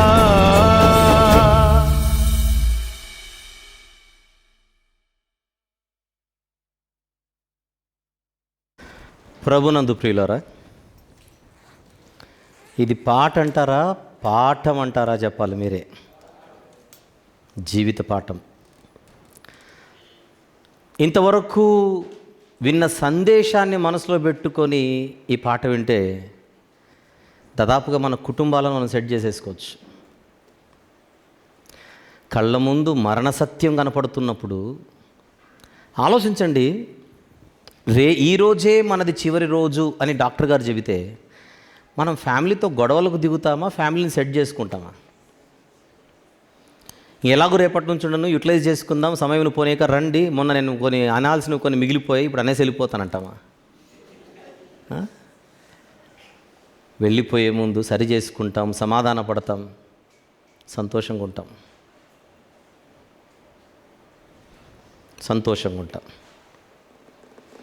ఒక విషయం చెప్పనా, దేవునికి మన ఇళ్ళల్లో గొడవలు పడితే కూడా నచ్చదు. అది భక్తి లేని కుటుంబం దేవుని దృష్టిలో. ఒక వచనం చూద్దాం, మీకా గ్రంథం. ఒక వచనం చూద్దాం, ముగింపులోకి వెళ్దాం. మీకా గ్రంథము. నేను ముగింపులోకి వచ్చేస్తున్నాను కనుక ఖచ్చితంగా వీటిని ఆలోచిద్దాం. మీకా గ్రంథం 7వ అధ్యాయము మొదటిగా 2వ వచనం. ముందుగా 2వ వచనం, భక్తుడు దేశములో లేకపోయేను. ఆగుదాం. ఇప్పుడు 6వ వచనం చదువుదాం. ఎందుకు అంటున్నాడు ఆ మాట? కుమారుడు తండ్రిని నిర్లక్ష్యపెట్టుచున్నాడు, కుమార్తె తల్లి మీదికిని, కోడలు అత్త మీదికిని లేచెదరు, ఎవరి ఇంటి వారు వారికే విరోధులగుదురు అని కనపడుతుంది చూడండి. అందుకే దేవుడిస్తున్న రిపోర్ట్, నాకు దేశంలో భక్తి కనపడట్లేదని. మన కుటుంబాలు సరిగా లేకపోతే, మన కుటుంబాల్లో ప్రేమలు లేకపోతే, సఖ్యత లేకపోతే, ఐక్యత లేకపోతే, అనురాగం అనేది లేకపోతే దేవుని దృష్టిలో అది భక్తి లేని కుటుంబం. అంతటి మాట లేదా అంత మాట మన కుటుంబం అనిపించుకోక దీపం ఉన్నప్పుడే మన ఇంటిని మనం సెట్ చేసుకోవాలి. ముఖ్యంగా పెద్దలైన వారు ఎవరైతే 2 తరాలకు మధ్యలో ఉన్నారో వారు, అఫ్కోర్స్ చాలా విషయాల్లో మీరు నలిగిపోతుంటారు, మనం నలిగిపోతుంటాం, కానీ మన కుటుంబాలను సెట్ చేసుకోవాలి. మనకంటే వయసులో పెద్దగా ఉన్న వాళ్ళతో సమాధానంగా ఉందాం. మన తర్వాత ఉన్న పిల్లలు ఎవరైతే ఉన్నారో వారికి మాదిరి చూపుదాం. రెండే విషయాలు. మనకంటే పెద్దలతో సమాధానంగా ఉందాం, మన తర్వాత ఉన్న పిల్లలకు మాదిరి చూపుదాం. అలాగనే 2 తరాల వారికి మధ్యలో ఉండి అటు వారిని ఇటు వీరిని ఎలా బ్యాలెన్స్ చేయాలని నలిగిపోయే వారిని దృష్టిలో పెట్టుకొని వృద్ధులైన వారు, పెద్దలైన వారు మీరు కన్న పిల్లలే. నేను ఎవరైతే వృద్ధులు ఉన్నారో వాళ్ళతో మాట్లాడుతున్నాను. మీ కుమారునిగా మీరు కన్న పిల్లలే. మీరు పెళ్ళిళ్ళు చేస్తే వారికి పెళ్ళిళ్ళు అయ్యాయి. మీరు ఒప్పుకోకపోతే వాళ్ళు పెళ్ళి అయ్యేది కాదు, ఎక్కువ శాతం అంతే కదా. మీరు ఒప్పుకున్నారు కనుక, చేశారు కనుక పెళ్ళయింది. పెళ్ళయిన తర్వాత వచ్చిన కోడల్ని కూతురులాగా చూసుకోకపోతే దేవునికి లెక్క చెప్పాలి. వచ్చిన అల్లుడిలో కుమారుని చూసుకోకపోతే లెక్క చెప్పాలి. ఎందుకంటే మనల్ని సృష్టించినవాడు, కలిగించినవాడు చూస్తూ ఊరుకుండేవాడు కాదు, ఆయనకు అన్నీ తెలుసు. కనుక వారిని పెద్దలైన వారు ఇబ్బంది పెట్టకుండా, అలాగనే తమకంటే 2 తరాల వారు ఒకటే కుటుంబంలో ఉండగా వాళ్ళని చూసి ఏం నేర్చుకోవాలో తెలియని పరిస్థితుల్లో చంటి పిల్లలు ఉండకుండా, నాకు మా అమ్మ నాన్న ఉన్నారు, నాకు మా అమ్మమ్మ నానమ్మ తాతయ్యలు కూడా ఉన్నారు, నేను నేర్చుకోవడానికి ఇంత ఉంది, ఎవరి దగ్గరికి వెళ్ళినా నేను చక్కగా ఎన్నో విషయాలు నేర్చుకోగలను అనే భరోసా కుటుంబంలో ఉండే పెద్దలు చంటి పిల్లలకి ఇవ్వగలిగితే బంగారు కుటుంబాలుగా ఆ కుటుంబాలు ఎందుకు కనబడవు? దేవుడు మనకిచ్చింది వాక్యం దానికే, మన జీవితాలు కట్టుకోవడానికి. వ్యర్థమైపోకూడదు, జీవితం వేస్ట్ అయిపోకూడదు. చచ్చిపోయేటప్పుడు మనం ఏడుస్తూ చావకూడదు, అయ్యో నేను ఎంత వేస్ట్ చేసుకున్నాను నా కాలాన్నని. చచ్చిపోయేటప్పుడు గుండెల మీద చెయ్యి వేసి నవ్వుతూ చచ్చిపోవాలి. ఏమని? నా పరుగును కడముట్టించి తిని, మంచి పోరాటము లేదా మంచి జీవితాన్ని నేను జీవించి తిని, నా విశ్వాసమును నేను కాపాడుకుంటుని, నా కొరకు నీతి కిరీటము, జీవ కిరీటం ఎదురు చూస్తుందని మనము ధైర్యంగా లోకాన్ని విడిచిపెట్టి వెళ్ళిపోవాలి. దాని కొరకు మనం ప్రార్థనాపూర్వకంగా సిద్ధపడాలి. ఈ పాటలోని ఉద్దేశమే అది. 3 చరణాలు. మొదటి చరణం తల్లిదండ్రుల కోసం, 2వ చరణం గనులు అయిన వారి కోసం, వాళ్ళు ఆలోచిస్తారని. 3వ చరణం మనకు అసలైన జీవం యేసుక్రీస్తు ప్రభులో మాత్రమే ఉంది, ఆయనను ముందుంచుకొని నడుద్దాం. ఆయనే మన కోసం ఈ లోకానికి వచ్చి రక్తం గార్చి ప్రాణం పెట్టి సమాధి చేయబడి తిరిగి లేచి మనకు నిత్య జీవాన్ని ఇవ్వడానికి మళ్ళీ రాబోతున్నాడు. ఆయనే మనకు నిత్య జీవాన్ని ఇచ్చేది, ఆయనే మనకు పరలోకాన్ని ఇచ్చేది. ఈ చెత్తనంతా, అంటే మన జీవితంలో పనికిరాని వాటన్నిటినీ మన మనసులో పెట్టుకొని జీవితాన్ని వేస్ట్ చేసుకోవడం కంటే ఆయన వైపు చూస్తూ జీవిద్దాం, ఆ బ్రతుకుకు ఒక అర్థం ఉంటుందని చెప్పడానికే ఈ సందేశాత్మక కీర్తన. ఈ పాట మనం రాసి దాదాపుగా 5 ఏళ్ళు అయిపోయింది. 5 ఏళ్ళ తర్వాత వచ్చింది ఇప్పుడు ఇది. అయినప్పటికీ ఈ పాట మనము ప్రజల ముందుకు తీసుకొని రావడానికి దేవుడు చూపిన కృపను బట్టి మనందరం ముందుగా దేవుని స్తుతిద్దాం, దేవునికి కొనియాడదాం. మన యొక్క హృదయపూర్వక స్తుతులు దేవునికి మనము చెల్లిద్దాం. మొదటిగా దేవునికి కృతజ్ఞతాస్తుతులు. అలాగే మరోసారి అన్ని గీతాలకు మంచి సంగీతాన్ని ఇచ్చినట్టుగానే మీరు చూశారు కదా, ఎంత చక్కని సంగీతాన్ని సమకూర్చి ఈ యొక్క పాటను పూర్తి చేయడం జరిగింది. ఎవరు? మేరా రాబర్ట్ గారు. మనందరం కూడా మేరా రాబర్ట్ గారికి మన హృదయపూర్వక అభినందనలు తెలియజేద్దాం. అలాగనే భవిష్యత్తులో ఇంకా అనేకమైనటువంటి కీర్తనలు తన యొక్క సంగీత సారథ్యంలో రావాలని మనము ప్రార్థన చేద్దాం. ఇక నేను అడగాల్సిన అవసరం లేదు, చెప్పాల్సిన అవసరం లేదు. పాట ఎవరు పాడారో మీరే చెప్పండి. రమేష్ గారు కాదు, మన రమేష్ గారు. ఓకే, మరి మన రమేష్ గారు ఇక్కడ లేకున్నా ప్రస్తుతం పూణేలో ఉన్నారైనా, మరి లైవ్ చూస్తుంటే రమేష్ గారికి కూడా మన ప్రత్యేకమైనటువంటి వందనాలు తెలియజేద్దాం. ఇలాంటి పాటలకు తన స్వరము కరెక్ట్గా సెట్ అవుతుంది అనడానికి ఇంకొకసారి కూడా మనకు రుజువైంది. అనేక మందికి దీవెనకరంగా ఆయన యొక్క గాత్ర పరిచర్య కూడా ఉండాలని మనము ప్రార్థన చేద్దాం. ఇకపోతే ఈ పాట మేము వర్క్ చేసి ఉండొచ్చు, నేను ఈ పాటకు సంబంధించి నా పని నేను చేసి ఉండొచ్చు, మేరా రాబర్ట్ గారు తను చేసి ఉండొచ్చు, అలాగే రమేష్ గారు చేసి ఉండొచ్చు. కానీ ప్రజల ముందుకు రావాలంటే ఇది డబ్బుతో కూడుకున్న పని. ఈ పాటను మీ ముందుకు తీసుకొని రావడానికి ఆర్థికంగా సహాయం చేసిన వారు శ్రీమతి ఎస్తేర్ గారు. చూస్తున్నారు కదా, ఒకసారి దాన్ని జూమ్ చేసి చూపించగలవా? ఎస్తేర్ ఆంటీ గారు, she from Chittoor, retired officer గారు. మీకు గుర్తుంటే నిన్ను గూర్చి ఉన్నది అంతా అనే పాట మనము ఒకప్పుడు రిలీజ్ చేస్తున్నాం కూడా, ఆ పాటకు కూడా ఆంటీ గారే మనకు ఆర్థిక సహాయం చేయడం జరిగింది. మరి ఎస్తేర్ ఆంటీ గారికి కూడా ఒకసారి మనందరం మన హృదయపూర్వకంగా రైట్ తన కోసం, తన కుటుంబం కోసం మనము ప్రార్థన చేద్దాం తప్పనిసరిగా. మరి ఇప్పుడు స్క్రీన్ మీద మేము నలుగురం కనపడుతున్నాం. అక్కడ మా నలుగురి పని అయిపోయింది. అయిపోతే మీరు పాట చూడలా. ఈ పాట చూడాలంటే మళ్ళీ దాన్ని వీడియో చేయడానికి వెనకల ఒక టీం వర్క్ చేయాలి. మరి చక్కగా మంచి వీడియోస్ని, పాటకు తగ్గ వీడియోస్ని చేసి మన ముందుకు తీసుకొని వచ్చిన ఇద్దరు కుమారులు, మనం వారిద్దరిని వేదిక మీద పిలిచి వారిని అభినందిద్దాం. Kingson and Nitish. Where is Kingson by the way? Kingson ఉన్నాడా? లేడా? లేడు. కింగ్సన్ లేకపోయినా ఇక్కడ లేని కింగ్సన్ కూడా మనం చప్పట్లు కొట్టవచ్చు, మనకు అవకాశం ఉంది. కింగ్సన్ లేడా? కనపడ్డాడు ఇందాక. రైట్, వెరీ గుడ్, చాలా చక్కగా పనిచేసాడు. అలాగే Nitish, you come on to the stage. ఊరినే రా ఒకసారి. అలా మొన్న ప్రేమ నీది అనే పాట చూశారు కదా, దానికంతా వీడియో బాబే చేశాడు, నితీషే చేశాడు. అలాగనే ఇప్పుడు మీకు ఎంతమంది కనపడుతున్నారు స్టేజ్ మీద? ముగ్గురు కనపడాలి. నేను, నితీష్, అవతల కింగ్సన్ చూడండి అక్కడ. చూడాలి, మనోనేత్రంతో చూడండి. రైటా? Very good. ఈ పాటలన్నింటికి వీళ్ళు చక్కగా మరి దేవుని మహిమార్థమే వర్క్ చేస్తుంటారు. మరి ఆ బిడ్డల కోసం కూడా మనము గొప్పగా వారి భవిష్యత్తు ఉండాలని మనము ప్రార్థనలో జ్ఞాపకం చేసుకోవాలి. ఏమంటారు? Very good. ఎంతమందికి మన జీవితాలను ఈ పాట కట్టగలదు అని నమ్ముతున్నారో చేయొద్దండి. నిజంగా నమ్ముతున్నారా? మంచి పాటేనా? Super, very good.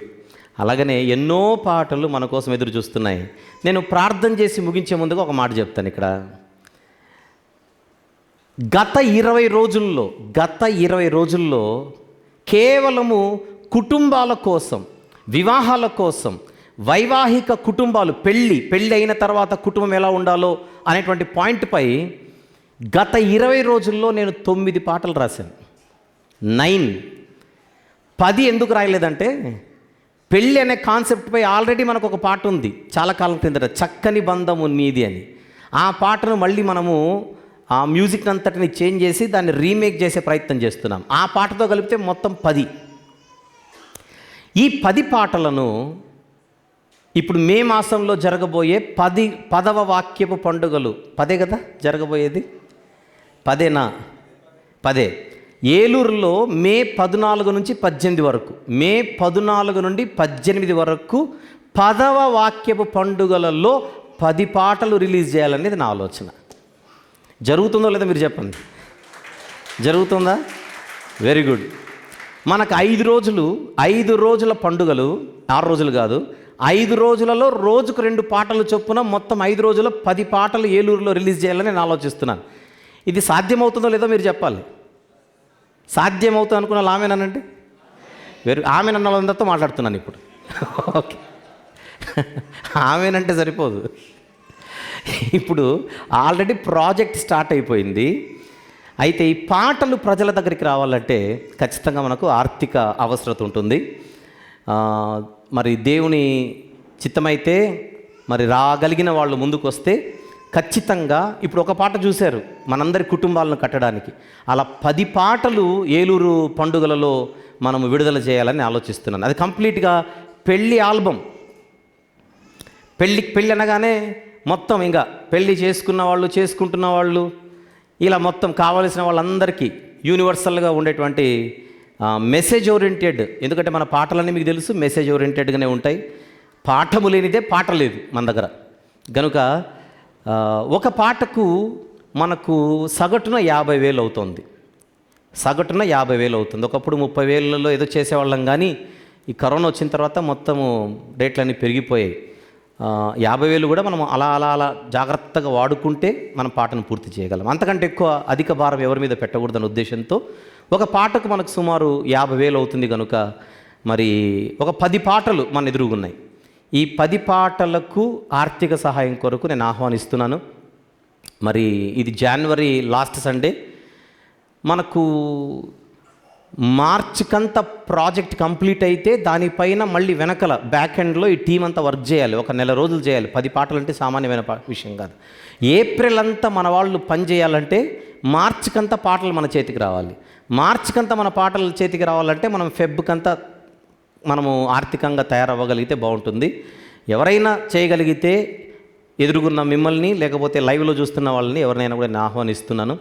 కుటుంబాలను నిర్మించే నిర్మాణాత్మక సందేశాత్మక పాటల కోసం ఒకవేళ ఒకరే దీనికోసము ఒక మనిషే ఒక కుటుంబం ముందుకు రావడం కష్టం అనుకుంటే ఒక గ్రూప్గా అయినా ఫామ్ అయిపోయి ఒక 5 మంది కలిసి ఒక 10 మంది కలిసి, ఎగ్జాంపుల్ పెళ్ళైన వాళ్ళందరూ కలిసి ఒక పాట, పెళ్లి చేసుకుంటున్న వాళ్ళందరూ కలిసి ఒక పాట, పెళ్లి చేసుకోవాలనుకుంటున్న వాళ్ళందరూ ఒక పాట, గొడవలు పడే వాళ్ళందరూ కలిసి ఒక పాట, అంటే మీకు చెప్తున్నా నెమ్మది కోరుకునే వాళ్ళందరూ ఒక పాట, ఇలా ఉంటాయి కదా కొన్ని కేటగిరీస్. ఏదో సరదాగా అన్నానులేండి. అలా మీరు ఒకసారి ప్లాన్ చేస్తే బాగానే ఉంటుంది. మిమ్మల్ని అనట్లేదు, నేను లైవ్లో చూస్తున్న వాళ్ళని కూడా ఆహ్వానిస్తున్నాను. ఎందుకంటే ప్రాజెక్ట్ పెద్దది కనుక దీనికి మనము అందరూ కలిస్తేనే అవుతుంది. ఒకవేళ మీరు ముందుకు రావాలనుకుంటే నేను ఒక నంబర్ ఇస్తున్నాను. ఆ నంబర్కి మీరు ఫోన్ చేసి మీరు చెప్పవచ్చు. దయచేసి నంబర్ నోట్ చేసుకోండి. 90527 02101 90527 02101 ఈ నంబర్కు ఫోన్ చేసి మీ యొక్క సిద్ధపాటును మీరు తెలియజేయవచ్చు. 90527 02101. ఓకే, దేవునికి స్తోత్రం. ఇటు రీతిగా మనము నూతన పాట 69వ పాటను రిలీజ్ చేసుకోవడానికి దేవుడు కృప చూపాడు. నేను ప్రార్థన చేసే ముందుగా ఒక చిన్న విషయం చెప్పి నేను ముగించేస్తాను. దేవుని చిత్తమైతే ఇంకొక 2 వారాలలో లేదా ఒక 3 వారాలలో 70వ పాట మనం రిలీజ్ చేసుకోబోతున్నాం. అందరు దీనికోసం ప్రార్థన చేయండి. ఒక 2 లేదా 3 వారాలలో 70వ పాట మనం రిలీజ్ చేసుకోబోతున్నాం. ఆ పాటకు సంబంధించి ఒక చిన్న సమాచారం ఇచ్చి నేను ముగిస్తాను. మీరు విడుదల కాబోయే 70వ పాట ఏదైతే ఉందో అది నేను వ్రాసి కరెక్ట్గా ఈ సంవత్సరానికి 25 సంవత్సరాలు అవుతుంది. 1999లో రాసిన పాట, 1999. ఆ 99లో రాసిన పాట 25 ఏళ్ల తర్వాత కరెక్ట్గా ఇప్పుడు మనకు 70వ పాటగా విడుదల కాబోతుంది. ఆ పాట గురించి మిగిలిన విషయాలన్నీ కూడా నెక్స్ట్ వీక్స్లో మనం మాట్లాడుకుందాం, రాబోయే వారాల్లో మనం మాట్లాడుకుందాం. Okay, very good. కొద్దిసేపట్లో మనము ప్రభు బల్ల పరిచర్యలోనికి మనం వెళ్దాం. మనస్ఫూర్తిగా భయభక్తులతో మన నిమిత్తం ఈ లోకానికి వచ్చి ఆయన విరిచిన దేహానికి సాదృశ్యంగా రొట్టెలోను, రక్తానికి ఆయన చిందించిన రక్తానికి సాదృశ్యంగా పానీయములోను మనము పాల్గొనుటకు, చేయవేయుటకు భయముతోనూ భక్తితోనూ వినయ విధేయతలతో ప్రవేశిద్దాం. ప్రార్థన చేసుకుందాం. ప్రేమగల తండ్రి, కృపగల దేవ, జీవం గల నాయన, పరిశుద్ధుడైన మహా గొప్ప దేవ, ఈరోజు ఈ వర్తమానంను విని నూతన పాటను కూడా విడుదల చేసుకొనుటకు మీరు చూపిన కృపను బట్టి స్తుతులు చెల్లిస్తున్నాం ప్రభువా. మీరు చేసిన సహాయమును బట్టి స్తుతులు చెల్లిస్తున్నాం ప్రభువా. ఆలోచనాత్మకమైన, సందేశాత్మకమైన కీర్తనగా ఈరోజు మా ముందు ఇది కనబడినది. నాయనా, దీని కొరకు ఎవరెవరైతే మీరు వారికి ఇచ్చిన తలాంతులను ఉపయోగించారో, మేర రాబర్ట్ గారిని, రమేష్ గారిని, ఆర్థికంగా ఈ పాట కొరకు ముందుకొచ్చిన తండ్రి మీ దాసరాలు ఎస్తేర్ ఆంటీ గారిని ప్రార్థనలు ఎత్తిపట్టుకొనిచున్నాం. వీడియో రూపంలో ప్రజల ముందుకు ఇది రావడానికి కింగ్సన్ మరియు నితీష్ వారిద్దరిని చక్కగా మీరు వాడుకున్నందుకు వారి నిమిత్తము ప్రార్థన చేస్తున్నాం తండ్రి. మరి ఈ సంకీర్తనల పరిచర్యలో నన్ను మమ్మల్ని మీరు వాడుకుంటూ నడిపిస్తున్నందుకు స్తుతులు చెల్లిస్తూ, ఇంకా భవిష్యత్తులో మరింత బలముగా మేము ముందుకు సాగాలని తండ్రి మమ్మల్ని ఆశీర్వదించమని వేడుకొనుచున్నాం. మీ ప్రియకుమారుడు మా నిమిత్తం ఈ లోకానికి వచ్చి చేసిన బలియాగమును నెమరు వేసుకొనుచు కొద్ది క్షణాల్లో మేము తండ్రి బల్ల పరిచర్యలోకి మేము ప్రవేశిస్తుండగా దీవించమని భయముతో భక్తితో మేము పుచ్చుకొనుటకు కృప చూపమని యేసుక్రీస్తు ప్రభు వారి పరిశుద్ధమైన నామములో ఈ ప్రార్థన మీకే సమర్పించి వేడుకొనుచు పొందుకొనుచున్నాము తండ్రి. ఆమేన్. ప్రియులారా, ఈరోజు మనం మాట్లాడుకున్న సందేశం క్రైస్తవుడు మరణాన్ని ఎలా చూడాలి అనే అంశంలో 11వ భాగం. దీనికి ఒక సబ్ టైటిల్ అనుకోలేకపోయావా, అంతే.